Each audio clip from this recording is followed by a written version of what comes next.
সবচেয়ে বেশি বিদেশি ঋণ নিয়েও লোডশেডিং থেকে মেলেনি মুক্তি। 15 বছরে বিদ্যুৎ খাতে লোকসান 2 লাখ কোটি টাকা। মেগা প্রকল্পের নামে দুর্নীতির অভিযোগ, ব্যবস্থার তাগিদ। আজ থেকে খোলা সব পোশাক কারখানা, বিশৃঙ্খলা হলে বন্ধের হুঁশিয়ারি বিজিএমইএর। শিল্প এলাকা পরিদর্শনে যান উপদেষ্টা, ন্যায্য দাবি মেনে নেয়ার আশ্বাস। ঢাকায় ডোনাল্ড লু সহ উচ্চ পর্যায়ের মার্কিন প্রতিনিধি দল। আজ প্রধান উপদেষ্টার সঙ্গে বৈঠক, আর্থিক খাত সংস্কার নিয়ে হবে আলোচনা, জানালেন অর্থ উপদেষ্টা। এবং পাঠ্য বইয়ে দলীয় উক্তি, মুক্তিযুদ্ধের ইতিহাস বিকৃতির অভিযোগ, শেখ হাসিনার নাম যুক্ত করতে মন্ত্রণালয়ের লোগোতেও পরিবর্তন, সংশোধন কাজ শুরু বোর্ডের।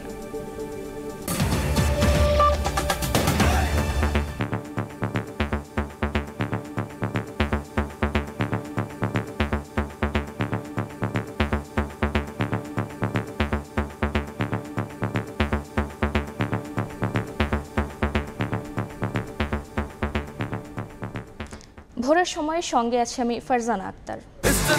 সাবেক স্বরাষ্ট্রমন্ত্রী আসাদুজ্জামান খান কামালের ছেলে মুদ্দাসির খান জ্যোতিকে 4 দিনের রিমান্ডে দিয়েছেন আদালত। বিকেলে তাকে চিফ জুডিশিয়াল ম্যাজিস্ট্রেট আদালতে তোলা হলে ছাত্র জনতার যে কোটা বিরোধী বৈষম্য বিরোধী আন্দোলন, সেই আন্দোলনে আওয়ামী সন্ত্রাসী এবং পুলিশিরা যৌথভাবে আক্রমণ করে এবং সেখানে এই আজকের যে জ্যোতি আজ স্বরাষ্ট্রমন্ত্রীর ছেলে সে সেখানে উপস্থিত ছিল এবং তাদেরকে তার পক্ষে এবং তার সহযোগীরা তাকে তখন গুলি করা হয়।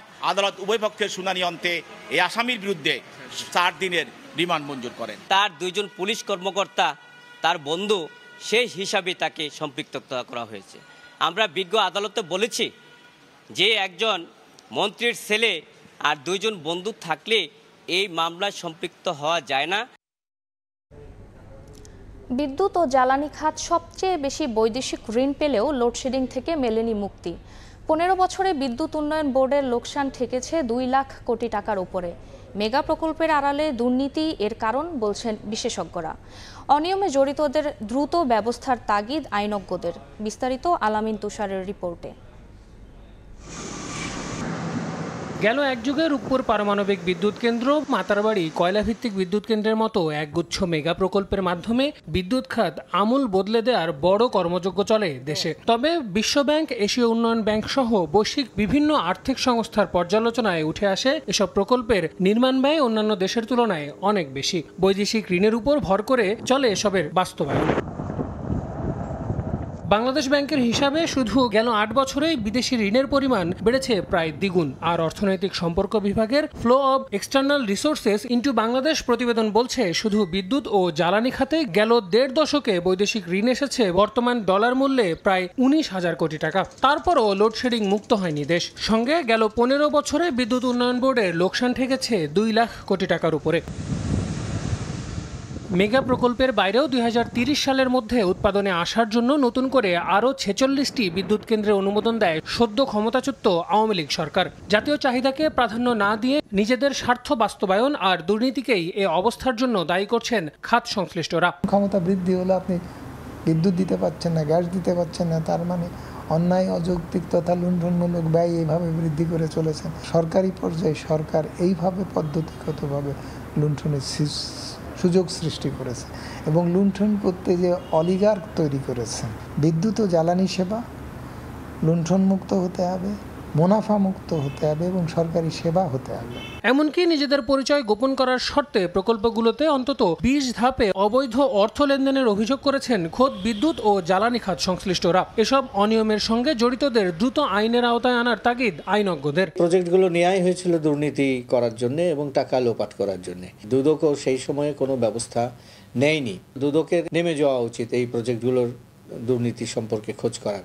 আদালতে যাতে করে মামলা দ্রুত বিচার হয় সেই ব্যবস্থাটাও, সেই পথটাও এখন তৈরি করা দরকার। সকল অনিয়ম পেছনে ফেলে আগামীর বাংলাদেশে সব প্রকল্প বাস্তবায়নে জনচাহিদা আমলে নিয়ে জবাবদিহিতা নিশ্চিত করে কাজ করবেন নীতি নির্ধারকরা, এমন তাগিদ সংশ্লিষ্টদের। আল আমিন তুষার, সময় সংবাদ, ঢাকা। তীব্র লোডশেডিংয়ে নাকাল সিলেটবাসী। গত আগস্টে অন্তত 25 কোটি টাকা ক্ষতির দাবি ব্যবসায়ীদের। বন্ধ পাওয়ার প্ল্যান্টগুলো চালু হলে পরিস্থিতির উন্নতি হবে বলছে বিদ্যুৎ বিভাগ। সিলেট থেকে অপু বণিক ও মৌলভীবাজার থেকে শাহ অলিদুর রহমানের পাঠানো তথ্য ও ছবি নিয়ে রিপোর্ট। দিনের সূর্যের তেজ আর রাতে ভ্যাপসা গরমের মাঝে পুরো সিলেট জুড়ে দেখা দিয়েছে বিদ্যুৎ বিভ্রাট। ঘন ঘন লোডশেডিংয়ে বিপাকে বাসিন্দারা। বিদ্যুৎ বিভাগের তথ্য মতে সিলেট বিভাগে বিদ্যুতের চাহিদা 207 মেগাওয়াট। তার বিপরীতে জাতীয় গ্রিড থেকে সরবরাহ করা হয় 144 মেগাওয়াট। এ কারণে প্রায় 31 ভাগ লোডশেডিং করতে হচ্ছে। এর মধ্যে সিলেট ও মৌলভীবাজারে ঘাটতির পরিমাণ 45 মেগাওয়াট করে। এদিকে লোডশেডিংয়ের কারণে একদিকে কষ্ট হচ্ছে বাসিন্দাদের, তীব্র গরমে নাজেহাল জনজীবন। সামনে পরীক্ষা আছে, যা পরীক্ষার পড়াশোনার ব্যাঘাত ঘটছে প্রস্তুতি নেওয়ার জন্য। কারেন্ট যাওয়ার কারণে আমার পড়তে খুব অসুবিধা, মশায় ও অনেক বিরক্ত করে, ফ্যানও থাকে না। চার্জার লাইট দিয়া ওরা লেখাপড়া করতে হয়, চার্জার লাইট দিয়ে অনেক সময় লেখাপড়া হয় না। 1 ঘন্টা দিয়ে আবার আপনার 1 ঘন্টা কারেন্ট অফ থাকে। সার্ভিস নাইতে বাড়িতে তো আর ঠেকেও পাইতাম না, কাস্টমার হইতো না। অনেক সময় দেখা যায় ব্যবসা হওয়া মতন এমন পর্যায়ে গেছে। ফ্রিজের ঠান্ডা টুন্ডা অনেক লিকুইড দুধ আছে, এগুলা প্রায় সময় নষ্ট হয়। দৈনিক 500 টাকা খাম হইতো, এখন 100 টাকার হয় না। জেনারেটর দ্বারা তো সম্ভব হয় না। জেনারেটর জাস্ট কিছু বাতি দেখা যায়, আলো দেখা যায়, ঘুমানো যায় না। আবার সকালে এসে ডিউটিতে আসার লাগে। কারেন্ট থাকে না, যাবলে কারেন্টের বিল তো বেশি আসে। এশার নামাজে গেলে কারেন্ট নাই। এদিকে লোডশেডিং এর প্রভাব পড়েছে চা শিল্প সহ সব ধরনের ব্যবসায়। উৎপাদন ব্যাহত হওয়ার পাশাপাশি বাড়ছে লোকসানের সংখ্যা। সময় মতো পাতা প্রক্রিয়াজাত করতে না পারায় নষ্ট হচ্ছে পাতা, কোয়ালিটি নষ্ট হচ্ছে। সময়মতো চা আমাদের ম্যানুফ্যাকচারিং করতে না পারার কারণে আমাদের চা শিল্পে বিশাল একটি লস হচ্ছে। প্রায় 20 থেকে 25 কোটি আমরা ক্ষতির সম্মুখীন হচ্ছি। দোকানের ভাড়া, বিদ্যুৎ, দোকানের স্টাফ বেতন এগুলো দেওয়া আমাদের জন্য মানে খুব কষ্টকর ব্যাপার হয়ে যাচ্ছে। বন্ধ হওয়া প্লান্টগুলোতে উৎপাদন শুরু হলে পরিস্থিতি উন্নতি হবে বলে জানায় বিদ্যুৎ বিভাগ। আশা করছি খুব শীঘ্রই অবস্থার উন্নতি হবে এবং আমরা গ্রাহকদেরকে নিরবিচ্ছিন্ন বিদ্যুৎ সরবরাহ নিশ্চিত করতে পারবো ইনশাআল্লাহ। তারা বলতেছে একটু 2-3টা দিন পরে একটু ধৈর্য ধরার জন্য উৎপাদন একটু বাড়াবে তারা। কিছু পাওয়ার স্টেশন বন্ধ আছে, এগুলো চালু করার চেষ্টা করা হবে আর কি। সিলেট বিভাগে বর্তমানে মোট 63 মেগাওয়াট ঘাটতির কথা জানিয়েছে বিদ্যুৎ উন্নয়ন বোর্ড। সাহাল আব্দুল্লাহ আলভি, সময় সংবাদ। কয়লা আমদানি নিয়ে আদালতের নিষেধাজ্ঞা স্থগিত হয়েছে। নির্ধারিত সময়ের মধ্যেই দেশে আসবে কয়লা। মাতারবাড়ি কয়লা বিদ্যুৎ কেন্দ্র পরিদর্শন শেষে একথা নিশ্চিত করেন বিদ্যুৎ, জ্বালানি ও খনিজ সম্পদ উপদেষ্টা মোহাম্মদ ফাউজুল কবির খান। বিকেলে কক্সবাজার শহরের হিলডাউন সার্কিট হাউজে মতবিনিময় সভায় উপদেষ্টা বলেন, আওয়ামী সরকার মহেশখালীতে চালিয়েছে প্রকল্প বিলাস। জনকল্যাণ নেই জেনেও হাজার কোটি টাকার প্রকল্প নেওয়া হয় বলেও জানান তিনি। মাতারবাড়ি কয়লা বিদ্যুৎ কেন্দ্র পরিদর্শন সহ নির্মাণাধীন গভীর সমুদ্র বন্দর সহ বিভিন্ন উন্নয়ন প্রকল্প পরিদর্শন করেন বিদ্যুৎ ও জ্বালানি উপদেষ্টা।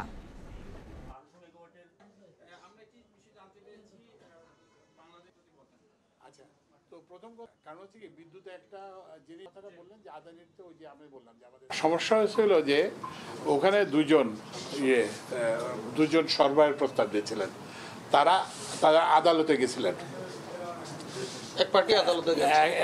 এক পক্ষ আদালতে এবং খুব প্রভাবশালী, আমার কারোর নাম বলা আমার উদ্দেশ্য না, তারা আদালতে গেছিলেন। তো আদালত থেকে এইটার একটা নির্দেশনা আসছে। তো এখন এটা মানে ওই যে এক পক্ষ যে ইয়ে করছেন সেই দাবিটা নাকচ হয়ে গেছে। তো সুতরাং এখন আমাদের কয়লা কেনার পেছনে, কয়লা কেনার পথে আর কোনো বাধা নাই। আজ থেকে দেশের সব পোশাক কারখানা খোলা, তবে বিশৃঙ্খলা হলে নিরাপত্তা শঙ্কায় কারখানা বন্ধ রাখতে পারবেন মালিক, এমন হুঁশিয়ারি বিজিএমইএর। এদিকে উৎপাদন চালু রাখতে সহযোগিতার আশ্বাস দিয়ে শিল্প উপদেষ্টা জানিয়েছেন, কারখানা বন্ধ রেখে বেকায়দায় ফেলার চেষ্টা করলে তাদের সরকার মনে রাখবে। রাজধানীর উত্তরায় বিজিএমইএ ভবনে সংকট নিরসনে করণীয় শীর্ষক আলোচনা সভায় একথা বলেন তারা। এ সময় বাংলাদেশের পোশাক খাতের বিদেশি অর্ডার অন্য দেশে সরিয়ে নিতে চক্রান্ত চলছে বলেও জানান উপদেষ্টারা। এদিকে আজ শিল্প এলাকা পরিদর্শনে যাবেন উপদেষ্টা। তৈরি পোশাক কারখানা চালু ও শ্রমিক অসন্তোষের মুখে আবার তা বন্ধ করে দিতে বাধ্য হচ্ছেন শিল্প মালিকরা। গেল 2 সপ্তাহ ধরে এটি স্বাভাবিক চিত্র আশুলিয়া সহ দেশের বিভিন্ন শিল্প কারখানায়। অবস্থার উত্তরণ ও নীরব বিচ্ছিন্ন কারখানা চালু রাখতে করণীয় ঠিক করতে সরকার ও শ্রমিক প্রতিনিধিদের নিয়ে রাজধানীর উত্তরায় বিজিএমইএ ভবনের মতবিনিময় সভার আয়োজন করেন শিল্প মালিকরা। সভায় শ্রমিকদের পক্ষে নানা দাবি তুললেও কারো উস্কানিতে পা না দিয়ে কারখানার উৎপাদন চালু রাখতে শ্রমিকদের কাজে মনোযোগ দেওয়ার আহ্বান জানান শ্রমিক নেতারা। একই সঙ্গে সরকারকে কঠোর হওয়ারও পরামর্শ দেন তারা। শ্রমিক সংগঠনগুলোকে মানতে হবে, আবার আরেক দিকে মালিক যারা আছেন তাদেরকেও অবশ্যই শ্রম আইন সম্পূর্ণভাবে শ্রমিকদের সাথে যেগুলো সম্পর্কিত সেগুলো যাতে বাস্তবায়ন হয় সেগুলো আপনাদেরকে লক্ষ্য রাখতে হবে। সেনাবাহিনী সহ আইন শৃঙ্খলা রক্ষাকারী বাহিনীর পক্ষ থেকে জানানো হয়, দেশের অর্থনীতিকে টিকিয়ে রাখতে সর্বোচ্চ গুরুত্ব দিয়ে শ্রম অসন্তোষ নিরসনে কাজ করছে তারা। আমাদের শেষ ঘামটুকু দিয়ে, শেষ শ্রমটুকু দিয়ে আমি আপনাদের নিরাপত্তা আমরা নিশ্চিত করতে চাই, যেটা বাংলাদেশের জন্য একটা প্রায়োরিটি সেক্টর, বাংলাদেশের জীবন মরণ সমস্যা। আপনারা যদি না থাকেন আমাদের অর্থনীতি থাকবে না। এ সময় শ্রমিকদের যৌক্তিক দাবি মেনে নেওয়ার আশ্বাস দিয়ে শ্রম ও কর্মসংস্থান উপদেষ্টা জানান, বাংলাদেশের পোশাক শিল্প ধ্বংসের ষড়যন্ত্র করছে রফতানি খাতে বাংলাদেশের প্রধান প্রতিযোগী প্রতিবেশী দেশ। ভারতীয় কয়েকটা গণমাধ্যমে এবং কয়েকজন কন্টেন্ট ক্রিয়েটরকে এই ধরনের কন্টেন্ট তৈরি করতে দেখেছি যে এটাই আসলে আমাদের ইনভেস্টমেন্টের শ্রেষ্ঠ সময়, কারণ বাংলাদেশে একটা পরিবর্তন এসেছে, একটা পরিস্থিতি তৈরি হয়েছে। এই পরিস্থিতিতে আমরা আমাদের দিকে যদি বাইরেদেরকে নিয়ে আসতে পারি তাহলে এটা আমাদের জন্য একটা ভালো সুযোগ। এমন সব আলোচনায় 4 ঘণ্টাব্যাপী চলা সভা শেষে শিল্প উদ্যোক্তারা পরিষ্কার জানিয়ে দেন, নিরাপত্তা নিশ্চিত করতে সরকার ব্যর্থ হলে শ্রম আইনের 13 এক ধারা অনুযায়ী অনির্দিষ্টকালের জন্য কারখানা বন্ধ রাখবেন তারা। যদি কোনো কারণে কোনো ফ্যাক্টরি বন্ধ রাখে, আমাদের সেই ফ্যাক্টরিগুলিকে আমরা 13 রাখে বন্ধ দিয়ে ছাড়া আমাদের কোনো রাস্তা আমরা থাকবে না। যদি কোনো ফ্যাক্টরিতে ফার্দার কোনো গন্ডগোল হয় বা কাজ বন্ধ রাখে, 13 রেখে সেই ফ্যাক্টরি নো ওয়ার্ক নো পেতে বন্ধ হয়ে যাবে। এ সময় শিল্প উপদেষ্টাও জানিয়ে দেন, কারখানা বন্ধ করে দিয়ে কোনো মহল দেশকে বিপদে ফেলার চেষ্টা করলে তাদের মনে রাখবে সরকার। ফ্যাক্টরি বন্ধ করে দিয়ে দেশের অর্থনীতিকে ক্ষতিগ্রস্ত করার জন্য কোনো মহল চেষ্টা করে, সেটাও আমরা মনে রাখবো। বক্তারা জানান, শ্রম অসন্তোষকে জিয়ে ফায়দা নেওয়ার চেষ্টা করছে বহিরাগতরা। ইয়ানুস শিফাত, সময় সংবাদ, ঢাকা। পাঠ্যপুস্তকে দলীয় উক্তি, শেখ হাসিনার নাম যুক্ত করতে মন্ত্রণালয়ের লোগোতে আনা হয়েছিল পরিবর্তন। ইতিহাসের বইয়ে উপেক্ষিত ছিলেন মুক্তিযুদ্ধে ভূমিকা পালনকারী অনেকে। একে বিকৃতি আখ্যা দিয়ে পাঠ্যপুস্তকে নির্মোহ ইতিহাস তুলে ধরার আহ্বান ইতিহাসবিদদের। আর সঠিক ইতিহাস তুলে ধরতে বই সংশোধনের কাজ শুরু হয়েছে বলে জানিয়েছে জাতীয় শিক্ষাক্রম ও পাঠ্যপুস্তক বোর্ড। প্রাথমিক ও মাধ্যমিক পর্যায়ের প্রতিটি পাঠ্যপুস্তকের প্রচ্ছদে জাতীয় শিক্ষাক্রম ও পাঠ্যপুস্তক বোর্ডের লোগো থাকাই ছিল রীতি, কিন্তু আওয়ামী লীগ সরকারের আমলে বইয়ের ব্যাক কাভারে যুক্ত করা হয় সে সময়ের সরকার প্রধান শেখ হাসিনার উক্তি। শেখ হাসিনার নাম যুক্ত করতে গিয়ে বদলে যায় শিক্ষা মন্ত্রণালয়ের লোগো।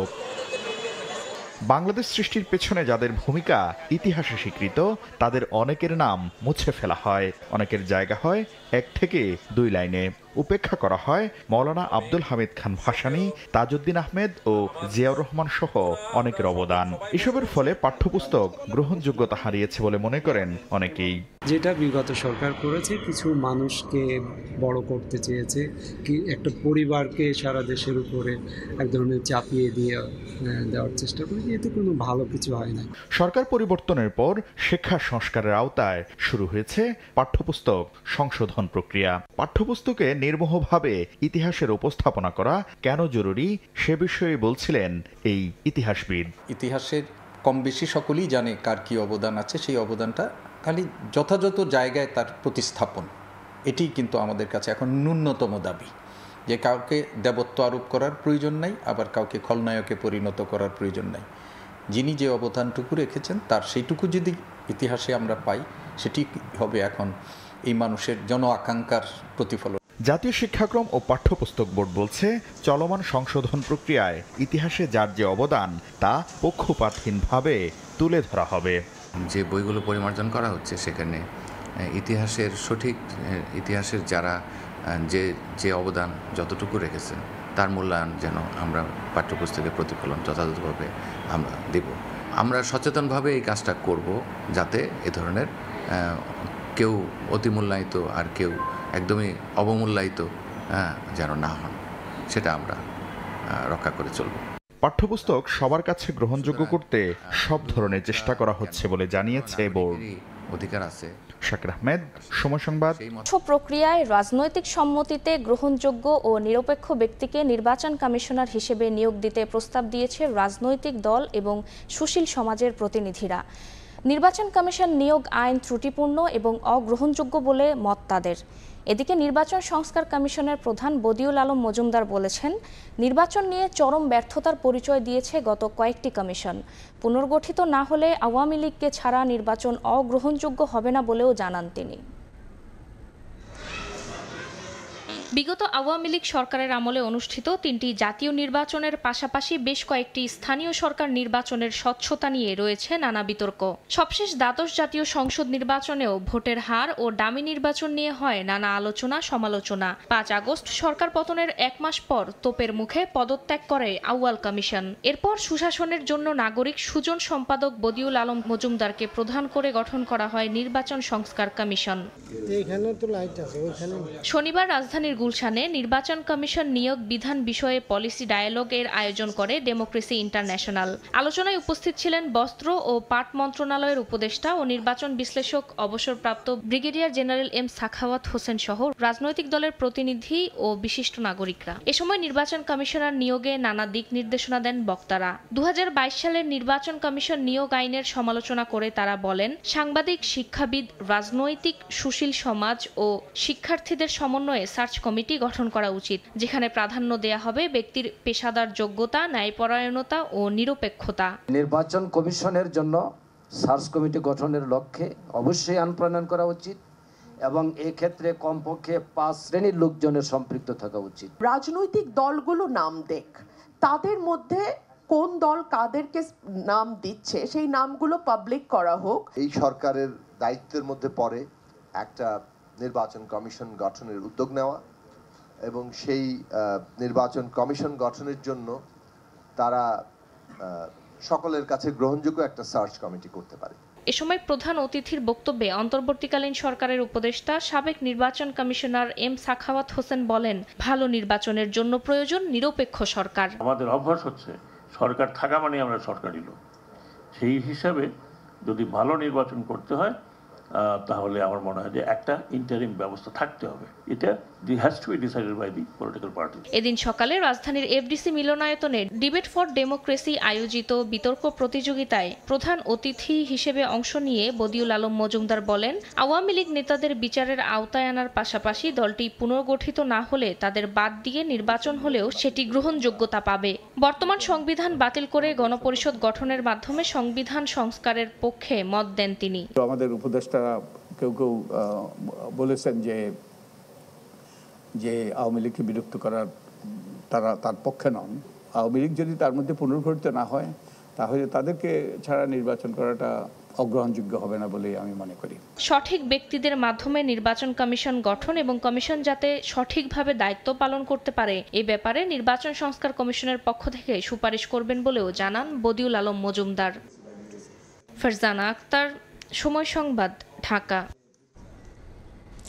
দেশ দ্বিতীয়বার স্বাধীন হলেও বিভক্তি সৃষ্টির জন্য এখনও ষড়যন্ত্র চলছে বলে মন্তব্য করেছেন বিএনপি মহাসচিব মির্জা ফখরুল ইসলাম আলমগীর। কেন্দ্রীয় শহীদ মিনারে জুলাই আগস্টে নিহত ও আহতদের স্মরণ সভায় তিনি আশা প্রকাশ করে বলেন, সংস্কার করে অর্থবহ ও নিরপেক্ষ নির্বাচনের মাধ্যমে গণতান্ত্রিক রাষ্ট্র ব্যবস্থা গড়ে তুলবে অন্তর্বর্তী সরকার।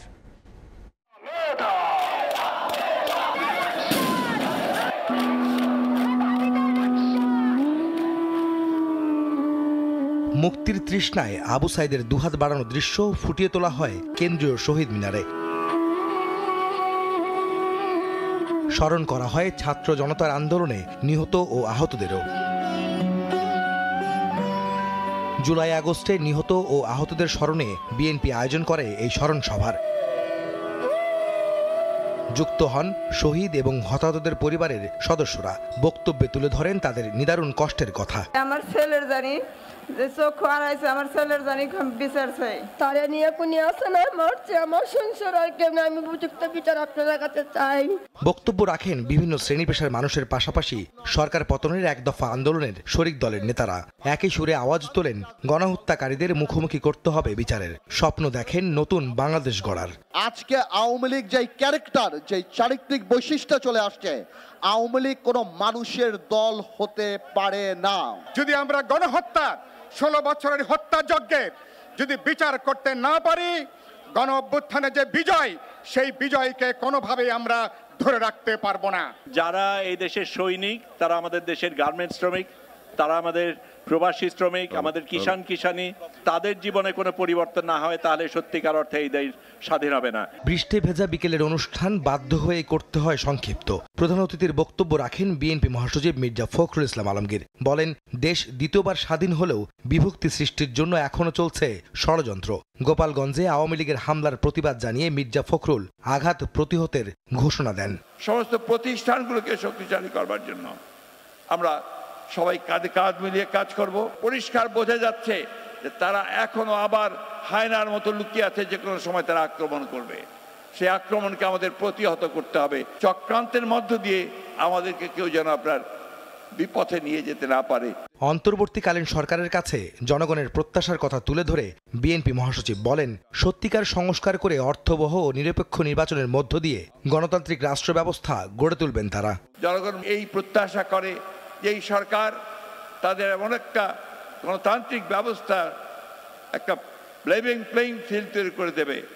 গণতন্ত্রের প্রতিষ্ঠানগুলোকে আবার তারা সংস্কার করে এমন একটা জায়গায় আনবে যেখানে সত্যিকার অর্থেই একটা অর্থবহ নির্বাচনের মধ্য দিয়ে, নিরপেক্ষ নির্বাচনের মধ্য দিয়ে আমরা একটা গণতান্ত্রিক রাষ্ট্র, গণতান্ত্রিক সমাজ প্রতিষ্ঠা করতে পারি। মানুষের জন্য কাজ করতে সবাইকে আবারও ঐক্যবদ্ধ হওয়ারও আহ্বান জানান বিএনপি মহাসচিব। আহমেদ সালেহিন, সময় সংবাদ। রাষ্ট্র সংস্কারে অন্তর্বর্তী সরকারকে যৌক্তিক সময় দেয়া হবে বলে জানিয়েছেন বিএনপির স্থায়ী কমিটির সদস্য ডক্টর আব্দুল মঈন খান। শনিবার বিকেলে নরসিংদীতে বৈষম্য বিরোধী আন্দোলনে নিহতদের জন্য দোয়া মাহফিলে তিনি এই কথা বলেন। এ সময় জনগণের ভোটে নির্বাচিত সরকারের কাছে দায়িত্ব হস্তান্তরে ধৈর্য ধারণ করতে সবার প্রতি আহ্বান জানান তিনি। অন্তর্বর্তীকালীন সরকারের মুখে অনেক কথা শুনি, নিশ্চয়ই তারা যুক্তিযুক্ত কথা বলছেন এবং আমরা বলেছি তাদের একটি যুক্তিযুক্ত সময় দেব, কিন্তু এটাও পাশাপাশি বলতে হবে যে আমরা চাই একটি জনগণের ভোটে নির্বাচিত সরকার, তার হাতে তারা ক্ষমতা হস্তান্তর করবে। ধর্মীয় সাংস্কৃতিক স্থাপনা ও মাজারে হামলায় জড়িতদের বিরুদ্ধে কঠোর আইনগত ব্যবস্থা নেওয়া হবে বলে জানিয়েছেন প্রধান উপদেষ্টার কার্যালয়। দুপুরে প্রেস উইং থেকে পাঠানো বিবৃতিতে বলা হয়, গত কয়েকদিন ধরে দেশের সুফি মাজারগুলোতে দুর্বৃত্তের হামলার বিষয়টি সরকারের নজরে এসেছে। এসব হামলায় জড়িতদের অতি দ্রুত আইনের আওতায় আনা হবে। বিবৃতিতে আরও বলা হয়, যে কোনো বিদ্বেষপূর্ণ বক্তব্য ও হামলার নিন্দা জানায় অন্তর্বর্তীকালীন সরকার। পর্যাপ্ত নিরাপত্তা ব্যবস্থা নিতে আইনশৃঙ্খলা বাহিনীকেও নির্দেশ দেওয়া হয়েছে বলেও উল্লেখ করা হয় বিবৃতিতে।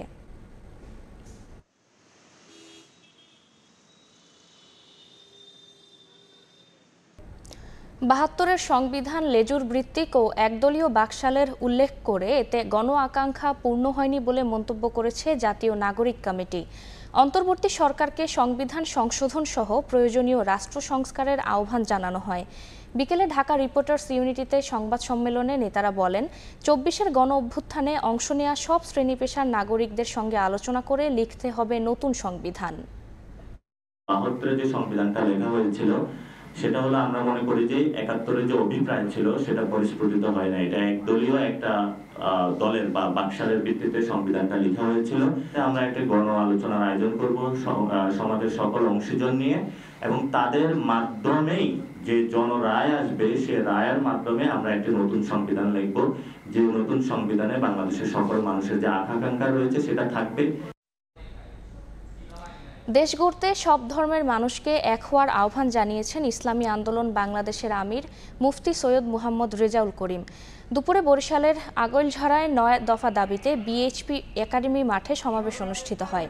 এতে প্রধান অতিথির বক্তব্যে ইসলামী আন্দোলন বাংলাদেশের আমির মুফতি সৈয়দ মুহাম্মদ রেজাউল করিম বলেন, দেশ ও জাতির ক্রান্তি লগ্নে বিগত দিনে সব আন্দোলন সংগ্রামে সক্রিয় অংশগ্রহণ করেছে ইসলামী আন্দোলন বাংলাদেশ।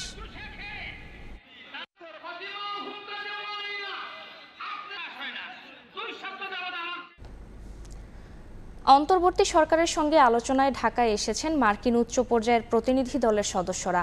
নেতৃত্বে আছেন যুক্তরাষ্ট্রের রাজস্ব কর্মকর্তা ব্রেন্ট নেইম্যান। দিল্লি সফর শেষে বিকেলে তাদের সঙ্গে যোগ দেন দক্ষিণ ও মধ্য এশিয়া বিষয়ক অ্যাসিস্ট্যান্ট সেক্রেটারি ডোনাল্ড লু। ভূ রাজনৈতিক প্রেক্ষাপট ও দেশের বর্তমান পরিস্থিতি বিবেচনায় সফরটি বেশ গুরুত্বপূর্ণ বলে মনে করছেন বিশ্লেষকরা। অন্তর্বর্তী সরকার গঠনের পর মার্কিন প্রতিনিধি দলের প্রথম ঢাকা সফর। শনিবার সকালে মার্কিন অর্থ দফতরের সহকারী আন্ডার সেক্রেটারি ব্রেন্ট নেইম্যানের নেতৃত্বে উচ্চ পর্যায়ের 5 সদস্যের একটি দল এসেছেন। দুপুর 3টার পর দিল্লি সফর শেষে ইন্ডিয়া এয়ারলাইন্সের একটি বিমানে হজরত শাহজালাল আন্তর্জাতিক বিমানবন্দরে পৌঁছান দক্ষিণ ও মধ্য এশিয়া বিষয়ক অ্যাসিস্ট্যান্ট সেক্রেটারি ডোনাল্ড লু। ভূ রাজনৈতিক প্রেক্ষাপট ও বাংলাদেশের অভ্যন্তরীণ পরিস্থিতিতে সফরটি অত্যন্ত গুরুত্বপূর্ণ হিসেবে দেখা হচ্ছে। বাংলাদেশের সঙ্গে অর্থনৈতিক ও উন্নয়নমূলক সম্পর্ক জোরদারে গুরুত্ব দেবে ওয়াশিংটন। এছাড়া বাংলাদেশের বর্তমান সংকট উত্তরণের চাহিদাগুলো জানতে চাইবে প্রতিনিধি দল। একই সঙ্গে বিষয়গুলোতে সামনের দিকে কিভাবে সহযোগিতা করা যায় তা নিয়েও আলোচনা হবে। যুক্তরাষ্ট্রের প্রতিনিধি দলের সদস্যরা অন্তর্বর্তী সরকারের প্রধান উপদেষ্টা ডক্টর মোহাম্মদ ইউনুস, পররাষ্ট্র উপদেষ্টা মোহাম্মদ তৌহিদ হোসেন সহ একাধিক উপদেষ্টার সঙ্গে সৌজন্য সাক্ষাৎ করবেন। বিশ্লেষকরা বলছেন, অভ্যন্তরীণ আর্থিক ও প্রাতিষ্ঠানিক সংস্কার করে গণতান্ত্রিক সরকারের কাছে দায়িত্ব হস্তান্তরে সহযোগী হতে পারে মার্কিন যুক্তরাষ্ট্র। আমাদের অর্থনৈতিক এই সংকট থেকে বেরোবার জন্য বাইরে পৃথিবীর সহায়তা চাই, সেটা দ্বিপাক্ষিকভাবে মার্কিন যুক্তরাষ্ট্রের কাছ থেকে সহায়তা চাই, বহুপাক্ষিক ব্যবস্থা থেকে সহায়তা চাই, যেখানে মার্কিন যুক্তরাষ্ট্র আমাদের সহায়তা করতে পারে। সেই প্রেক্ষাপট এটা খুবই একটা আমার কাছে গুরুত্বপূর্ণ একটা সফর বলে মনে করছি। সফরে অভ্যন্তরীণ সংস্কারের পাশাপাশি ভূ রাজনৈতিক অবস্থান নিয়েও আলোচনা হতে পারে। সে বিবেচনায় প্রতিবেশীর সঙ্গে সম্পর্ক ও আঞ্চলিক সহযোগিতা বিষয়গুলো নিয়ে আলোচনায় বাংলাদেশকে গুরুত্ব দেওয়ার পরামর্শ বিশ্লেষকদের। তাদের যে ভূ রাজনৈতিক পরিকল্পনা বা তাদের যে ইন্ডো প্যাসিফিক স্ট্র্যাটেজি আছে, সেখানে আমরা আমাদের মতো করে আমাদের প্রয়োজন অনুযায়ী আমরা তাদের সাথে অংশীদার হতে পারব। তো কাজে এখানে দুটোই আমার কাছে আবারও মনে হয় যে সম্পূরক ভূমিকা হিসেবে পালন করতে পারে। কাজে তারা আমাদের প্রয়োজন আমাদের অভ্যন্তরীণ সংস্কার, তাদের প্রয়োজন ভূ রাজনৈতিক ক্ষেত্রে বাংলাদেশের তাদের সাথে বন্ধুত্বপূর্ণ সম্পর্ক বজায় রাখা। দুটোই করা সম্ভব বলে আমি। সরকারের উচ্চ পর্যায়ে বৈঠকের পাশাপাশি সফরে রাজনৈতিক দলের সঙ্গেও বৈঠক করতে পারে মার্কিন প্রতিনিধি দল। সংস্কারটা মার্কিন যুক্তরাষ্ট্র চায়। সানবীর রূপল, সময় সংবাদ, ঢাকা। প্রভাবশালীর মাছের খামারে কৃষক এখন বর্গা চাষী। ময়মনসিংহের ত্রিশালে 8 বছর ধরে পানির নিচে অন্তত 200 একর ফসলি জমি। ক্ষতিগ্রস্ত হচ্ছেন শতাধিক কৃষক। সাবেক মুক্তিযুদ্ধ বিষয়ক মন্ত্রীর প্রভাব খাটানোর অভিযোগ খামার মালিক সাজ্জাদ হোসেনের বিরুদ্ধে। এ নিয়ে প্রশাসনে অভিযোগ করেও মেলেনি কোনো সমাধান। হোসেন আরিল ছবিতে ওবায়দুল হকের রিপোর্ট। নিজের জমির পাশ দিয়ে হাঁটছেন কৃষক আবুল কালাম। একসময় এখানে ধান চাষ করলেও এখন তিনি বর্গা চাষী। কারণ 8 বছর ধরে তার 91% জমি তলিয়ে আছে পানিতে।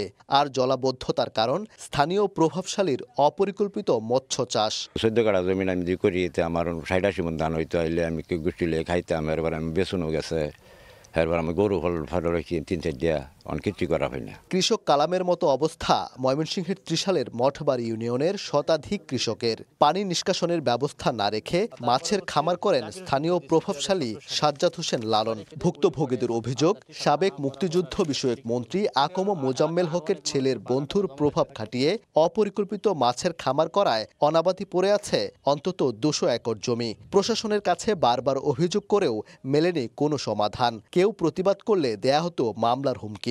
আমি 2 বছর ধরে টাকা পাইতেছি না পাওয়াতে টাকা সাইবার গেছে, সাইবার গেলে আমার নানান রকম হুমকি টুমকি দেয়। ফিশারির পানি আটকাইয়া উজানে 200 একর জমির প্রতি ফলাই থইছে। হ্যাঁ বলছে আমি পানি রাস্তা করে দেন, সুর দিয়ে দেন। এখন সুর করে দেয় না, পানি আটকা। এখানে শতাধিক কৃষক আছে যারা 8 বছরে কোনো সুরা হয় এবং ক্ষতিপূরণ এই পর্যন্ত পায় নাই। অভিযোগ অস্বীকার করে অভিযুক্ত লালনের দাবি, পানি নিষ্কাশনে খাল খননের চেষ্টা করা হলেও স্থানীয়রা জমি দেননি। ওই জায়গা দিয়ে যদি তারা জায়গা দেয়, আমার লোকজন নিজ করে যে আমরা এখানে করে দেবো, ড্রেন করে দেবো, খাল করে দেবো, আমাদের এগুলো কোনো সমস্যা নাই। সংশ্লিষ্টদের সঙ্গে কথা বলে দ্রুত ব্যবস্থা নেওয়ার আশ্বাস উপজেলা প্রশাসনের। মৎস্য চাষি যারা, তাদের সাথে কথা বলেছি। আশা করি যে আমরা দুই পক্ষের সাথে বসে এখানে একটা স্থায়ী সমাধানের জন্য যা যা করণীয় সেটা আমরা করতে পারব। গত 30 আগস্ট প্রশাসন ও সেনাবাহিনীর কাছে প্রতিকার চেয়ে নতুন করে আবেদন করেছেন ভুক্তভোগী কৃষকরা। ওবায়দুল হক, সময় সংবাদ, ময়মনসিংহ। 15 বছর ধরে নির্মাণের পর উদ্বোধনের 1 বছরেও চালু হয়নি শেরপুর পৌর বাস টার্মিনাল।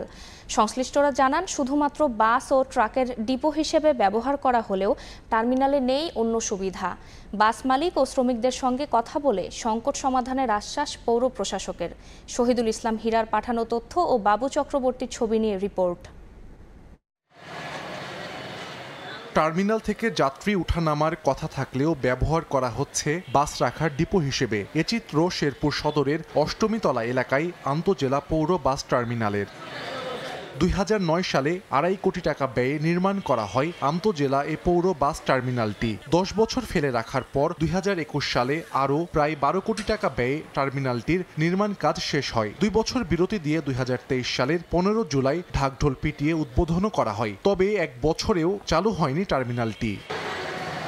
সংশ্লিষ্টরা জানান, শুধুমাত্র বাস ও ট্রাকের ডিপো হিসেবে ব্যবহার করা হলেও টার্মিনালে নেই অন্য কোনো সুবিধা। এজন্য জেলার পরিবহন খাতে আওয়ামী লীগের প্রভাবশালীদের বিরুদ্ধে অভিযোগ তাদের। কি কাজ করে গেছে স্ট্যান্ডে অনেক ভাঙ্গা ভাঙ্গা পড়তাছে। সরকারি টার্মিনাল এটা কেউ নজরই দেয় না। স্ট্যান্ড গাড়ি চলে না, উদ্বোধন করে দিছে, তারা ওনারা গাড়ি চালায় না। কোটি কোটি টাকা খরচ করে দিয়ে দিছে, স্ট্যান্ডটা শুরু হইলো না কেন? সরকারের যেমন রাজস্ব আয় থেকে বঞ্চিত হইতেছে, তেমন সাধারণ মানুষ আমরা এখানে বঞ্চিত হইতেছে। যদি স্ট্যান্ড না হয় ভাই, তাহলে তো কিছু করে খাওয়ার মতো আমার ক্ষমতা নাই। টাকের কোনো আলাপ হয় না, বাইরে নিয়ে যায় আওয়ামী লীগের লোকেরা। আওয়ামী লীগের লোকেরা এইভাবে তারা 15 বছরের উপরে মনে করেন দীর্ঘ 15 বছর তারা রাজত্ব করলো। বাস মালিক ও শ্রমিকদের সঙ্গে কথা বলে চলমান সংকট সমাধানের আশ্বাস পৌর প্রশাসকের। সকল পক্ষের সাথে কথা বলতে হবে আমাকে, এবং সেই বিষয়ে আমাদের পৌরসভার লোকজন, কাউন্সিলর যারা আছেন এবং জেলা প্রশাসনের সাথে কথা বলে এটা যেভাবে মানে এগিয়ে নেওয়া সম্ভব সেটা আমরা করার চেষ্টা করছি। 3 একর জমির ওপর নির্মিত শেরপুর পৌর টার্মিনাল ব্যবহারে 2 বাইপাস সড়ক নির্মাণেও ব্যয় হয়েছে প্রায় 50 কোটি টাকা। সময় সংবাদ, শেরপুর। চট্টগ্রাম কাস্টম হাউজে ইতিহাসের সবচেয়ে বড় নিলাম হবে বুধবার। মার্সিডিজ বেঞ্জ, ল্যান্ড ক্রুজার গাড়িসহ অন্তত 46 ধরনের পণ্য নিলাম হবে। তবে বিভিন্ন শেডে নিলামযোগ্য পণ্যের বিপরীতে এটি একেবারেই নগণ্য। শাখাওয়াত টিপুর ক্যামেরায় বিস্তারিত জানাচ্ছেন কমল দে। চট্টগ্রাম বন্দরের সবশেষ তথ্য অনুযায়ী 2768টি 20 ফুট সাইজের, 3170টি 40 ফুট সাইজের পণ্যভর্তি কন্টেনার রয়েছে, যেগুলো আমদানিকারকরা ছাড় না করায় দীর্ঘদিন ধরে বন্দরের ইয়ার্ডে পড়ে রয়েছে। এছাড়া 4000 মেট্রিক টন ওজনের 70,000 প্যাকেজ কার্গো এবং 5450 মেট্রিক টন ওজনের 6846 প্যাকেজ বাল্ক পণ্য রয়েছে, যেগুলো নিলামের জন্য ইতিমধ্যে কাস্টমসের কাছে হস্তান্তর করা হয়েছে। বছরের পর বছর এসব পণ্য নিলাম না হয় ইয়ার্ডের গুরুত্বপূর্ণ স্থান দখল করে আছে বলে অভিযোগ বন্দর কর্তৃপক্ষের। কন্টেনারের ক্ষেত্রে প্রায় 6000-এর উপরে কন্টেনার আছে আমাদের। এটা আমাদের গুরুত্বপূর্ণ একটা ইয়ার্ড অকুপাই করে আছে। এর বাইরে আমাদের এলসিএল কার্গো প্রায় 70,000 প্যাকেজ এবং আমাদের ব্রেক বাল্ক কার্গো, সব মিলিয়ে আমাদের বিশাল একটা স্পেস দখল করে আছে। এই অবস্থায় সাম্প্রতিক সময়ে সবচেয়ে বড় নিলামের আয়োজন করতে যাচ্ছে চট্টগ্রাম কাস্টম হাউস। 18 সেপ্টেম্বরে এই নিলামে তোলা হচ্ছে 16 কোটি টাকা মূল্যের মার্সিডিজ বেঞ্জ, 5 কোটি টাকা মূল্যের ল্যান্ড ক্রুজার, কোটি টাকা মূল্যের ডেনিম ফ্যাব্রিক্স, ফ্লোর টাইলস। এছাড়া রয়েছে নানা ধরনের কটন, সিনথেটিক ফ্যাব্রিক্স, সোডিয়াম সালফেটের মতো কেমিক্যাল এবং আম, আপেল ও আনারসের জুস। বিভিন্ন সময় এগুলি আমদানি করা হয়েছে, যে আমদানিকরা তার অনুকূলে খালাস নেয়নি, এবং এই কারণে যেহেতু এইগুলি রাষ্ট্রীয়ভাবে বাজেয়াপ্ত করে নিলাম করা হচ্ছে। এদিকে কাস্টম হাউসের এই নিলাম নিয়ে বিডারদের অভিযোগের অন্ত নেই। বিশেষ করে অনলাইনে টেন্ডার জমা দেওয়ার বিধান করা হলো, পে অর্ডার জমা দিতে হবে সশরীরে। এমনকি টেন্ডার পাওয়ার পর ডেলিভারি নিয়েও থেকে যায় নানামুখী জটিলতা। এসব প্রতিবন্ধকতা থেকে মুক্তি চান অকশন বিডাররা। শুধুমাত্র অনলাইনে আপনার ড্রভিংটা করবেন, ড্রভিংয়ের পর বাকি যত কাজ আছে, পেয়ার্ডার দেওয়া, সকল কার্যক্রম ম্যানুয়ালি যদি শুধুমাত্র ড্রভিংয়ের জন্য টেন্ডার করবেন, কিন্তু কাজ তো বাকিগুলো সিস্টেমে আপনি আনতে পারেন নাই। চট্টগ্রাম বন্দর দিয়ে আমদানি করা যে কোনো পণ্য 4 দিন পর্যন্ত বন্দরে সেরে বিনা শুল্কে রাখার সুযোগ পায় আমদানিকারক প্রতিষ্ঠান। এরপর থেকে প্রতি 4 দিন অন্তর 20 ফুট সাইজের কন্টেনারের জন্য $6 মার্কিন এবং 40 ফুটের জন্য $12 মার্কিন মাসুল আদায় করে চট্টগ্রাম বন্দর। বারবার নিলাম ডেকেও যখন এসব পণ্য বিক্রি হয় না, তখন পৌঁছে যায় একেবারে ধ্বংসের দ্বার প্রান্তে। আর এর ফলে নষ্ট হচ্ছে আমদানি মূল্য হিসেবে পরিশোধ করা হাজার হাজার মার্কিন ডলার। চট্টগ্রাম কাস্টম হাউসের অকশন শেড থেকে কমল দে, সময় সংবাদ। আজ থেকে ভর্তুকি মূল্যে পণ্য বিক্রি শুরু করবে trading corporation of Bangladesh TCB. শনিবার এক সংবাদ বিজ্ঞপ্তিতে এ তথ্য জানিয়েছে সরকারি বিপণন সংস্থাটি। এতে বলা হয়েছে, নিম্ন আয়ের 1 কোটি উপকারভোগী কার্ডধারী পরিবারের মাঝে ভর্তুকি মূল্যে টিসিবি পণ্য বিক্রয় কার্যক্রম চলমান রয়েছে। রোববার থেকে সারা দেশে ডিলাররা নির্ধারিত স্থানে সেপ্টেম্বর মাসের পণ্য বিক্রি পরিচালনা করবেন। টিসিবি জানায়, কার্ডধারী একজন ভোক্তা সর্বোচ্চ 2 লিটার ভোজ্য তেল, 2 কেজি মসুর ডাল ও 5 কেজি চাল কিনতে পারবেন। প্রতি লিটার সয়াবিন তেল 100 টাকা, প্রতি কেজি চাল 30 টাকা ও মসুর ডাল 60 টাকায় বিক্রি করবে টিসিবি। সারা দেশের মতো হিলিতে তীব্র গরমের সঙ্গে দীর্ঘ সময় ধরে লোডশেডিং। এতে গুদামে নষ্ট হচ্ছে পেঁয়াজ। আর্থিক ক্ষতির মুখে পড়েছেন আমদানিকারকরা। ব্যবসায়ীরা জানান, তীব্র গরমের মধ্যে দিন-রাত মিলিয়ে বিদ্যুৎহীন থাকতে হচ্ছে 14 থেকে 15 ঘন্টা। এতে গুদামের তাপমাত্রা বেড়ে যাওয়ায় নষ্ট হচ্ছে আমদানি হওয়া পেঁয়াজ। মান কমে আসায় প্রতি কেজিতে দাম কমেছে 30 থেকে 40 টাকা পর্যন্ত। অন্যদিকে পচে পুরোপুরি নষ্ট হওয়ায় কিছু পেঁয়াজ ফেলে দিতে হচ্ছে। বাড়তি দামে কেনা পেঁয়াজ কম দামে বিক্রি হওয়ায় লোকসানের মুখে পড়তে হচ্ছে বলে দাবি করেন আমদানিকারকরা। তীব্র গরম ও দীর্ঘ সময় লোডশেডিংয়ে আড়তেও নষ্ট হচ্ছে পেঁয়াজ। এতে লোকসান গুনতে হচ্ছে পাইকারদেরও। স্বৈরাচারী আওয়ামী সরকারের দোসরদের কারণে মালয়েশিয়ায় কর্মী পাঠানোর এজেন্সিগুলো রক্তচোষা হয়ে উঠেছিল বলে দাবি করেছে Bangladesh association of international recruiting agency BAIRA. দুপুরে রাজধানীর ডিআরইউতে সংবাদ সম্মেলনে এ দাবি করেন বায়রার ভারপ্রাপ্ত সভাপতি রিয়াজুল ইসলাম। তিনি বলেন, মালয়েশিয়া কর্মী পাঠাতে খরচ ৭৮,০০০ টাকা হলেও এজেন্সি নিচ্ছে 5 থেকে 6 লাখ টাকা। শেখ হাসিনা সরকারের দোসরদের আধিপত্যের কারণে ৮০% রিক্রুটিং এজেন্সি আজ ব্যবসা পরিচালনা করতে পারছে না। এ সময় বক্তারা হুঁশিয়ারি দিয়ে বলেন, স্বৈরাচার সরকারের দোসরদের বায়রাতে আর স্থান দেয়া হবে না।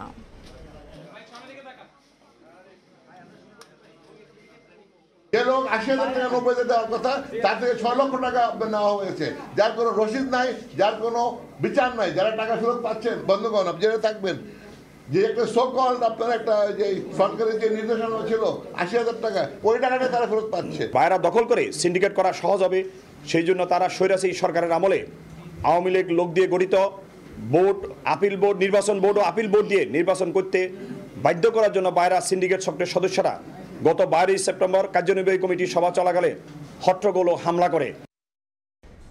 রাশিয়ার সঙ্গে সম্পর্ক আরও গভীর করতে চান উত্তর কোরিয়ার সর্বোচ্চ নেতা কিম জং উন। শনিবার পিয়ংইয়ং সফরকালে রুশ নিরাপত্তা পরিষদের সচিব সের্গেই শোইগু বৈঠক করেন কিমের সঙ্গে। বৈঠক গঠনমূলক হয়েছে বলে দাবি করেন। বৈঠক শেষে পুতিনের সুস্বাস্থ্য ও কাজে সফলতা কামনা করেন কিম। উত্তর কোরিয়ার রাষ্ট্রীয় গণমাধ্যমে বলা হয়েছে, দুই দেশের মধ্যে কৌশলগত সংলাপে পারস্পরিক নিরাপত্তা, স্বার্থ রক্ষা এবং আঞ্চলিক ও আন্তর্জাতিক পরিস্থিতির জন্য সহযোগিতা জোরদার করার বিষয়ে আলোচনা হয়েছে। উত্তর কোরিয়া সম্প্রতি রাশিয়ার সঙ্গে সামরিক সম্পর্ক জোরদার করেছে।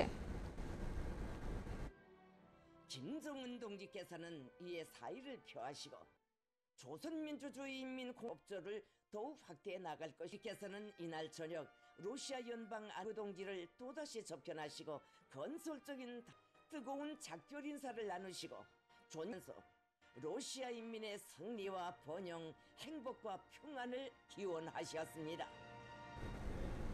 এবার নিজস্ব প্রযুক্তির রকেটে মহাকাশে গবেষণা স্যাটেলাইট পাঠিয়েছে ইরান। ভূপৃষ্ঠ থেকে ৫৫০ কিলোমিটার উপরে স্থাপন করা হয়েছে স্যাটেলাইটটি। চামরান 1 স্যাটেলাইটটির মূল কাজ মহাকাশে কোনো ধরনের হার্ডওয়্যার ও সফটওয়্যার কাজ করে তা যাচাই করা। তবে তেহরানের স্যাটেলাইট উৎক্ষেপণকে ব্যালিস্টিক ক্ষেপণাস্ত্র উন্নয়নের পরিকল্পনা হিসেবে দেখছে যুক্তরাষ্ট্র। অবশেষে এলো সেই মাহেন্দ্রক্ষণ। অবসান হলো দীর্ঘ প্রতীক্ষার। প্রেসিডেন্টের মৃত্যুসহ নানা কারণে বিলম্বের পর মহাকাশে ইরানের স্যাটেলাইট। হামাস ইসরায়েল সংঘাতের কারণে মধ্যপ্রাচ্যের উত্তেজনার মধ্যেই নিজস্ব প্রযুক্তিতে তৈরি রকেটে করে মহাকাশে গবেষণা স্যাটেলাইট পাঠালো ইরান।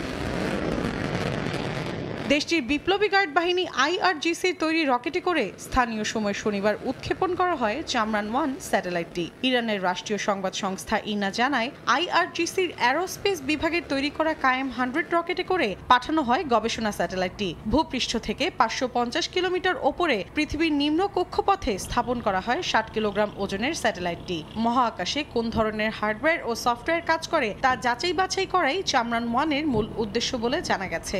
এরই মধ্যে সফলভাবে কক্ষপথে স্থাপন করা হয়েছে এটি। ভূনিয়ন্ত্রণ কক্ষে সংকেত এসেছে বলেও জানান সংশ্লিষ্টরা। ইরানের এই স্যাটেলাইট উৎক্ষেপণের উদ্দেশ্য নিয়ে ভিন্ন মত যুক্তরাষ্ট্রের। তেহরানের এই কার্যক্রমকে ব্যালিস্টিক ক্ষেপণাস্ত্র উন্নয়নের পরিকল্পনা হিসেবে দেখছে তারা। এর আগে মার্কিন পররাষ্ট্র দফতর জানায়, তেহরানের স্যাটেলাইট উৎক্ষেপণ জাতিসংঘের নিরাপত্তা বিধিকে লঙ্ঘন করে।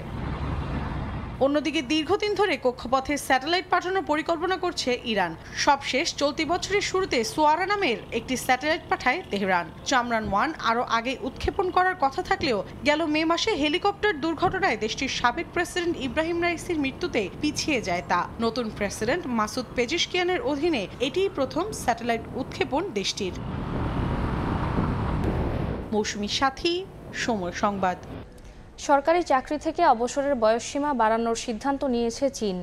এর ফলে কর্মক্ষেত্রে মানব সম্পদকে আরও সুষ্ঠুভাবে ব্যবহার করা সম্ভব হবে বলে মনে করছে দেশটির সরকার। নতুন এই নীতিমালা আগামী বছর থেকে ধীরে ধীরে কার্যকর হবে বলে জানানো হয়েছে।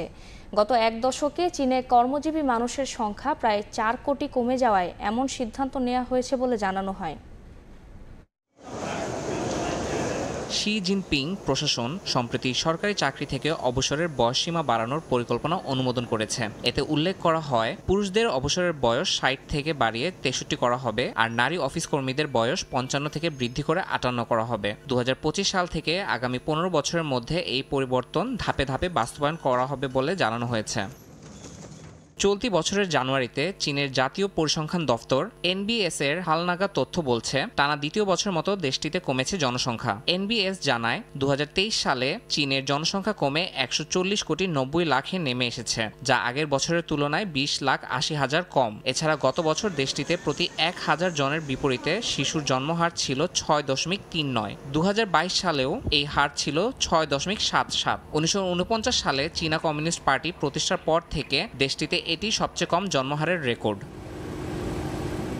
বেইজিংয়ের শ্রমবাজারে কর্মক্ষম জনসংখ্যাও দ্রুত হ্রাস পাচ্ছে। গত এক দশকে 16 থেকে 59 বছর বয়সী কর্মজীবী মানুষের সংখ্যা প্রায় 4 কোটি কমে গেছে। নীতি নির্ধারকেরা মনে করছেন, এমন অবস্থা চলতে থাকলে তা দেশটির জন্য ক্ষতিকারক হবে। অবসর গ্রহণের বয়স বৃদ্ধির মাধ্যমে এই সংকট কাটানো সম্ভব হবে বলে মনে করছেন অনেকে। ইয়াসিন মোহাম্মদ জিসান, সময় সংবাদ। সুইডেন ছেড়ে নিজ দেশে ফিরে যাওয়া শরণার্থীদের 35 লাখ টাকারও বেশি পুরস্কার ঘোষণা করা হয়েছে। শরণার্থীর সংখ্যা কমাতেই দেশটির অভিবাসন বিরোধী সরকার নতুন এই পদক্ষেপ নিয়েছে।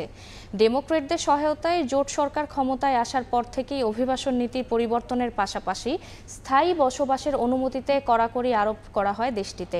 সুইডেন থেকে আরও জানাচ্ছেন শফিউল আলম। বর্তমানে বিশ্বের নানা দেশে যুদ্ধের কারণে বিপুল পরিমাণ অভিবাসী সুইডেনে প্রবেশ করছে। এছাড়া উন্নত জীবন, ভালো উপার্জন, শিক্ষা, স্বাস্থ্যসেবা সহ নানা কারণে অভিবাসীদের অন্যতম পছন্দের দেশ সুইডেন। তবে জোট সরকার ক্ষমতায় আসার পর থেকে দেশটির অভিবাসন আইনে ব্যাপক পরিবর্তন আসে। স্থায়ী বসবাসের অনুমতির ক্ষেত্রে আগের চেয়ে বেশি যাচাই বাছাই করা হচ্ছে এবং নিয়ম নীতি আরও কঠোর করা হয়েছে। সুইডেনে বসবাসরত বিপুল সংখ্যক শরণার্থীকে নিজ দেশে ফেরত পাঠানোর নানা চেষ্টা করছে সুইডিশ সরকার। এবার নিজ দেশে ফেরত যাওয়ার জন্য বিশেষ অর্থ প্রদানের ঘোষণা করেছে দেশটি। এর আগে স্থায়ীভাবে নিজ দেশে ফেরত গেলে একজন প্রাপ্তবয়স্ক অভিবাসীকে সর্বোচ্চ 10,000 সুইডিশ ক্রোনা আর শিশুদের ক্ষেত্রে সর্বোচ্চ 5,000 সুইডিশ ক্রোনা প্রদান করা হয়। নতুন ঘোষণায় এই সংখ্যা প্রায় 3,000% বৃদ্ধি করে সর্বোচ্চ 3,50,000 সুইডিশ ক্রোনা করা হয়েছে। বাংলাদেশি মুদ্রায় যা 35 লাখ টাকারও বেশি। সুইডেনে যে বর্তমান সরকার আছেন, এরা ইমিগ্রেন্ট বান্ধব না, এটা অনেকেই জানেন, এবং এরা নানাভাবে চেষ্টা করছে ইমিগ্রেন্ট কমানোর জন্য। 2026 সালের মধ্যে যারা শরণার্থী বা কোটা শরণার্থী এবং সাবসিডি সুরক্ষার আওতায় আছেন তারাই এই সুযোগ নিতে পারবেন। সুইডেনের বর্তমান প্রধানমন্ত্রী উলফ ক্রিস্টারসন ক্ষমতায় আসার পর অভিবাসন ও অপরাধ দমনের প্রতিশ্রুতি দেন। এর সিদ্ধান্ত সেই প্রতিশ্রুতির প্রতিফলন বলে মনে করা হচ্ছে। শফিউল আলম, সময় সংবাদ, সুইডেন। বিদেশের মাটিতে রেমিটেন্স যোদ্ধাদের কষ্টার্জিত সুনাম নিমিষেই শেষ হয়ে যায় নানা অপকর্মে জড়িত কিছু প্রবাসীর জন্য। সম্প্রতি কুয়েতে বাংলাদেশ দূতাবাসে প্রভাব বিস্তার করতে না পারায় রাষ্ট্রদূত সহ কার্যালয়ের কর্তাদের দেশে ফেরত পাঠিয়ে দেওয়ার অভিযোগ উঠেছে। এ ঘটনায় প্রতিবাদ জানিয়েছেন দেশটির বাংলাদেশি গণমাধ্যম কর্মীরা। অপকর্মে জড়িতদের বিরুদ্ধে কঠোর ব্যবস্থা নেওয়ার আহ্বান জানিয়েছেন তারা।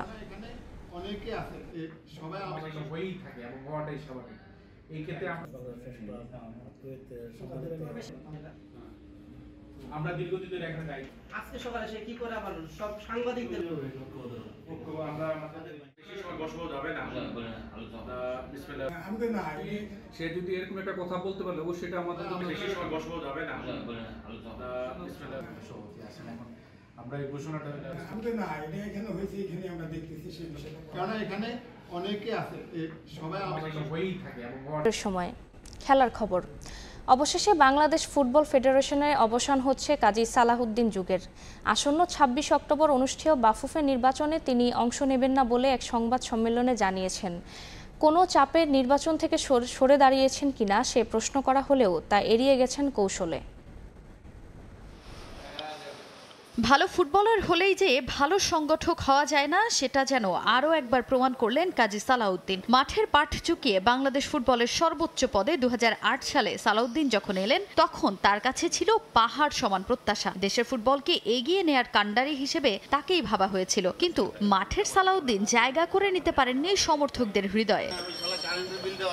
পাইপলাইনে ফুটবলার তুলে আনায় ব্যর্থতা সহ নানা অনিয়মের অভিযোগ উঠতে থাকে সালাহউদ্দিনের বিরুদ্ধে। তবে বহাল তবিয়তে নিজের চেয়ারটা ঠিকই আঁকড়ে ধরে রাখেন তিনি। তার কাছের মানুষদের নিয়ে বাফুফে ভবন হয়ে ওঠে দুর্নীতির আখড়া।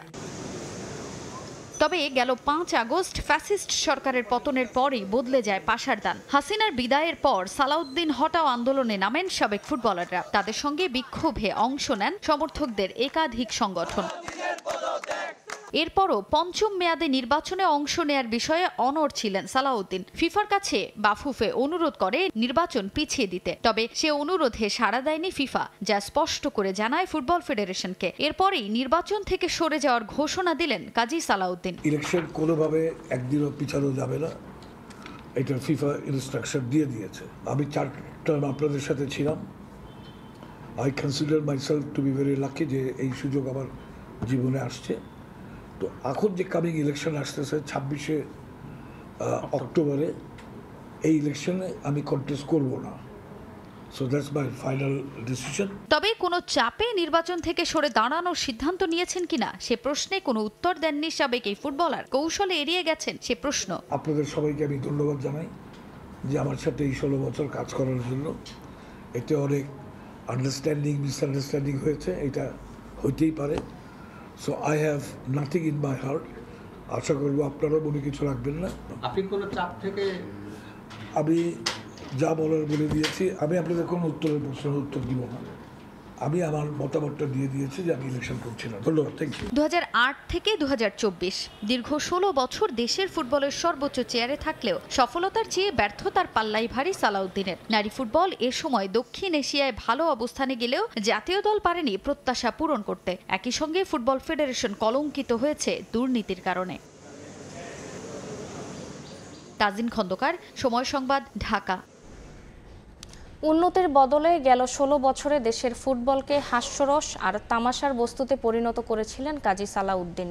তার সময়ে র্যাঙ্কিংয়ের সবচেয়ে তলানিতে চলে যায় দেশের ফুটবল। এমনকি আন্তর্জাতিক অঙ্গনে কাটিয়েছে 2 বছরের নির্বাসন। পাশাপাশি মারাত্মক রকমের আর্থিক অনিয়মের অভিযোগ আছে বাফুফে সভাপতির বিরুদ্ধে। এজন্য ফিফা থেকে নিষিদ্ধ হয়েছেন তার সাধারণ সম্পাদক। জরিমানা গুনেছেন সিনিয়র সহ সভাপতিও।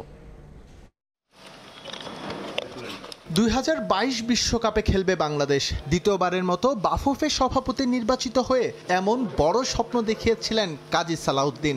সময়ের ব্যবধানে এটাই এখন ফুটবলের সবচেয়ে বড় কৌতুক।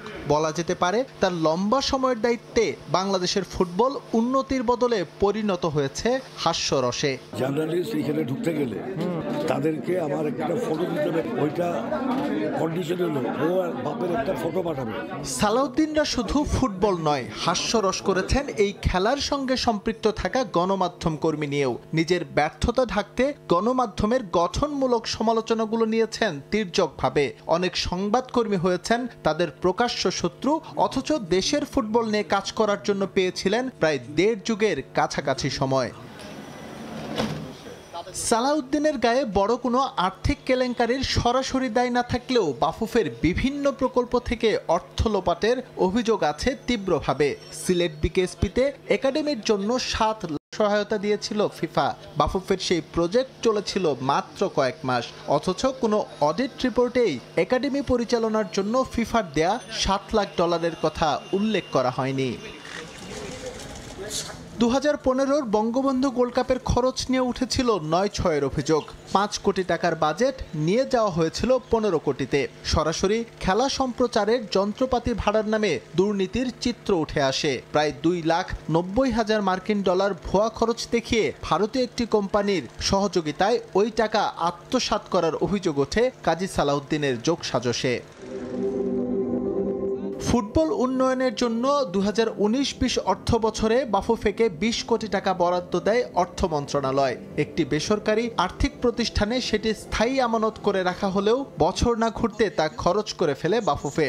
এমন আরও বহু ঘটনার জন্ম দিয়েছেন কাজী সালাউদ্দিন বাফুফের সভাপতি থাকা অবস্থায়। আর এসব অনিয়মের ফলে ফিফা থেকে নিষিদ্ধ হন তার সাধারণ সম্পাদক আবু নাইম সোহাগ। বড় অঙ্কের জরিমানা গুনেছেন সিনিয়র সহসভাপতি সালাম মুর্শেদি। বিশ্বকাপ ফুটবলে খেলার স্বপ্ন দেখালেও কাজী সালাউদ্দিনের আমলে র্যাঙ্কিংয়ের সর্বনিম্ন স্তরে নেমে যায় বাংলাদেশ। এমনকি 2016 সালে এশিয়ান কাপ প্রাক বাছাইয়ে ভুটানের মতো দলের বিপক্ষে হেরে 2 বছরের জন্য আন্তর্জাতিক ফুটবল থেকে নির্বাসনে যাওয়ার দৃষ্টান্তও তৈরি করে লাল সবুজ। কাজী সালাউদ্দিনের নেতৃত্বাধীন ন্যাশনাল টিমস কমিটি প্রায় 15 বছরে জাতীয় দলের কোচ পরিবর্তন করে 23 বার। কখনো দেশি, কখনো বিদেশি, কখনো স্থায়ী, কখনো অন্তর্বর্তী কোচের উপর আস্থা রেখেও সফলতা পায়নি বাংলাদেশ। বাফুফেতে লম্বা সময়ে তার সফলতার কেচ্ছা বলতে নারী ফুটবলের সাফ জয়। এসএম ইকবাল, সময় সংবাদ। এবারে ক্রিকেট। পাকিস্তানকে টেস্ট সিরিজে হোয়াইট ওয়াশ করে পারফরম্যান্স বোনাস পেলেন ক্রিকেটাররা। শনিবার শান্ত লিটন সহ কোচিং স্টাফদের হাতে 3 কোটি 20 লাখ টাকার চেক হস্তান্তর করেন যুব ও ক্রীড়া উপদেষ্টা আসিফ মাহমুদ সজীব ভূঁইয়া। এই আর্থিক পুরস্কারের একটি অংশ বন্যার্তদের জন্য গঠিত ত্রাণ তহবিলে অনুদানের ঘোষণা দেন ক্রিকেটাররা। এদিকে শক্তিমত্তায় পার্থক্য থাকলেও টাইগার পেসারদের সাম্প্রতিক পারফরম্যান্সের কারণে ভারত সিরিজ নিয়ে ইতিবাচক বিসিবি সভাপতি ফারুক আহমেদ। পাকিস্তানকে হোয়াইট ওয়াশের পর বোনাসটা প্রত্যাশিতই ছিল।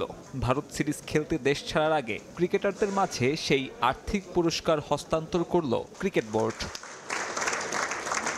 রাজধানীর একটা 5 তারকা হোটেলে বিসিবির দেয়া 3 কোটি 20 লাখ টাকার চেক অধিনায়ক নাজমুল হোসেন শান্তর হাতে তুলে দেন যুব ও ক্রীড়া উপদেষ্টা আসিফ মাহমুদ। দলের পক্ষ থেকে তাকেও উপহার দেয়া হয় একটা স্মারক ব্যাট। পারফরমেন্স বোনাস হিসেবে তুলে দেওয়া হয় এই আর্থিক পুরস্কার। ক্রিকেটার প্রতি পাবেন 20 লাখ টাকারও বেশি। ভারত সিরিজের আগে এমন বোনাস আরও বেশি ভালো খেলার অনুপ্রেরণা যোগাবে বলে জানিয়েছেন টাইগার অধিনায়ক। এটা আমাদের একটা কন্ট্রাক্টের পার্ট। সো এত বড় একটা সিরিজে যাওয়ার আগে এ ধরনের একটা অনুষ্ঠান অবশ্যই প্রত্যেকটা প্লেয়ারকে আমার মনে হয় অনুপ্রাণিত করবে। র্যাঙ্কিং অনুযায়ী এগিয়ে থাকা দলের বিপক্ষে জয় পেলে বোনাসের পরিমাণও বাড়ে। পাকিস্তানকে হারানোয় 2 টেস্টে 4 লাখ করে বোনাস, ম্যাচ ফি 6 লাখ আর বোর্ড সভাপতির পক্ষ থেকে দেয়া বোনাসে সব মিলিয়ে সংখ্যাটা দাঁড়িয়েছে 20 লাখ টাকায়। তবে এই টাকা থেকে একটা অংশ বন্যার্তদের সাহায্যে অনুদানের ঘোষণা দেয়া হলো দলের পক্ষ থেকে। টেস্ট স্কোয়াডের ক্রিকেটাররা নিজেরাই এমন উদ্যোগ নিয়েছেন বলে জানান বিসিবি সভাপতি। 2টা টেস্ট ম্যাচ জিতেছে, তার সাথে আপনার সিরিজ জয় আছে, সবগুলো আলাদা আলাদা বোনাসের ব্যবস্থা আছে। তো এটার একটা পোর্শন তো যাবে আপনাদের যে বন্যার্ত বা ত্রাণ তহবিল আপনার যেটা আমাদের চিফ অ্যাডভাইজার আছে।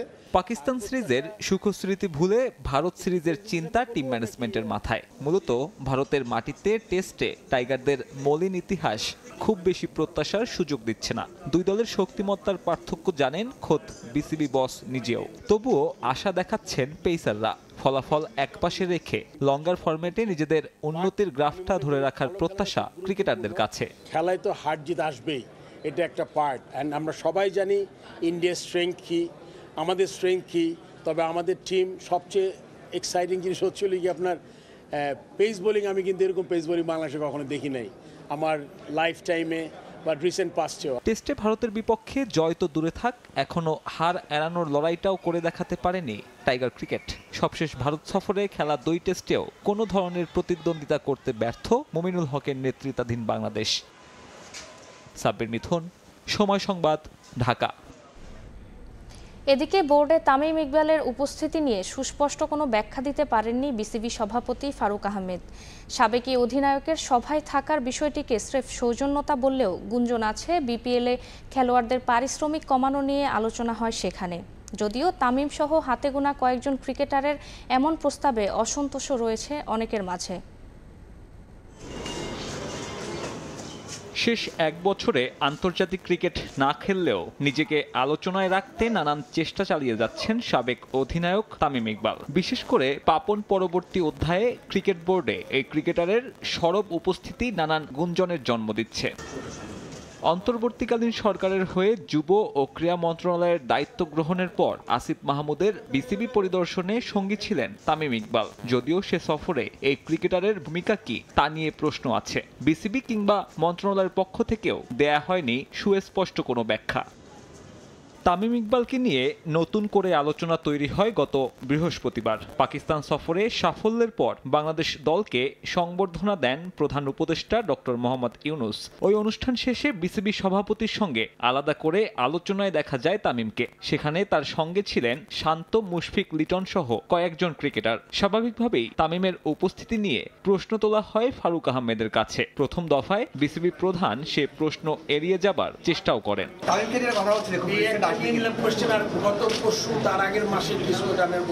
যদিও কিছুক্ষণ পর নিজে থেকেই প্রশ্নের উত্তর দেওয়ার চেষ্টা করেন, তবে তার সে ব্যাখ্যা খুব একটা যুক্তি দাঁড় করেনি।